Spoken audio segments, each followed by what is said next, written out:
In recent elections, most people in rural America have been voting the way this woman plans to. More Republicans this year.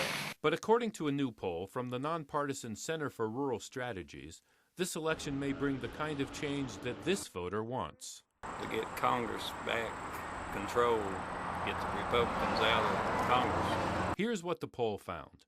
Rural voters in 41 tightly contested congressional races favored Democratic candidates 52 to 39%.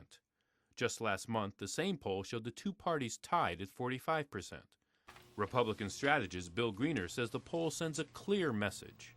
Well, I think you'd have to say at this juncture that the standing of Republican candidates among rural voters is not where it needs to be if we're going to succeed on Election Day. Democrat Anna Greenberg says the poll shows why rural voters are considering a change. I think right now what we're seeing is really a perfect storm. There is deep dissatisfaction with the war in Iraq. There is lingering and ongoing concern about the economy, even though the candidates aren't really talking about it. And we also see the Mark Foley scandal really taking the wind out of the sails of social conservatives.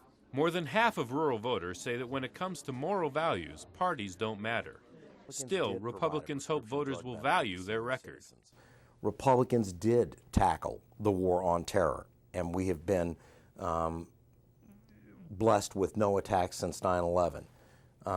Republicans have managed a growing economy. But many rural voters see that economy as needing a new direction. We asked rural voters, what's the thing that you want changed in the new Congress? The number one thing they want changed was the economy to work for them and not just rich people. In an evenly divided electorate, how rural America votes this election day could easily determine who controls Congress. This is Joel Cohen for the Center for Rural Strategies.